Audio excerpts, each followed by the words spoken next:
After 4 months, 27 debates, and 31 state primaries, one Republican presidential hopeful is leading the delegate count. Healthcare issues, including contraception and abortion rights, took the media by storm during this primary season, but frequent polls routinely reported the true issue of importance to be the economy. Motivation behind this issue became clear in as early as January, when New Hampshire voters faced the unusually warm New England winter to cast their votes. Michelle Brisson, a Bedford, New Hampshire voter, threw her support behind Michelle Bachmann because she believed a woman could help fix an issue most important to her. More than anything, because I own my own business, and so does my husband. So we've seen a huge decline in that over the last 5-6 years. Larry Puccini, also a Bedford resident, threw his support behind Mitt Romney, due in part to his leadership skills and ability to fix the economy. I do think they are trying to fix the economy. I do. I think people don't go to Washington unless that's what they want to do. But not everyone on voting day came out for Republican candidates. Kevin Freewert, also a Bedford resident, came to show President Obama support for his work in helping the New Hampshire economy. I think, Barack Obama's policies the economy was in pretty bad shape, so it took a while for some of those policies to take root, but I believe that they're starting to now, and they need to continue. Although the economy is consistently proven to be the topic most important to voters, the debate about contraception coverage became front-page news during the primary season. Professor Lenny Steinhorn, director of American University's Public Communication Program, believes the issue is more telling than we know.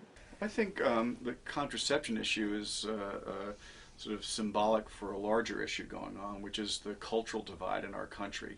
It really began to hit with the Susan G. Komen situation in Planned Parenthood, in which literally Komen pulled back, and the idea of sort of a consensus sort of social liberalism has been put in place by the media, and I think that's accurate. Despite the side issues that have become big news, voters remain fixated on electing someone they can trust to turn the economy around.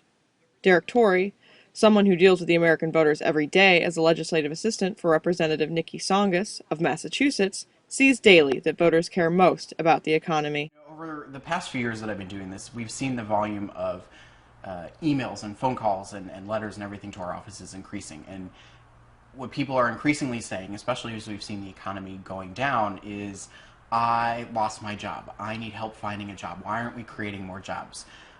Why is my house losing its value? It hasn't stopped. It's continued over the past few years. And now that Governor Mitt Romney has all but officially won the nomination, it is likely that his campaign will try to keep the media narrative focused on the economy until November.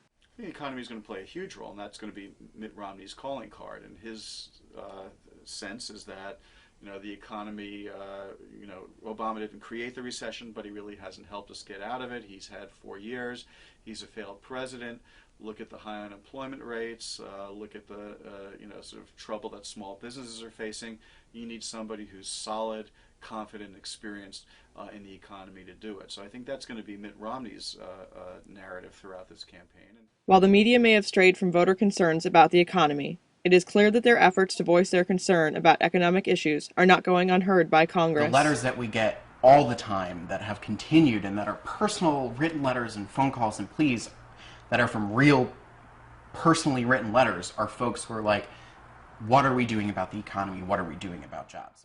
With 6 months until Election Day, both parties will be doing any and everything to gain control of Washington this November.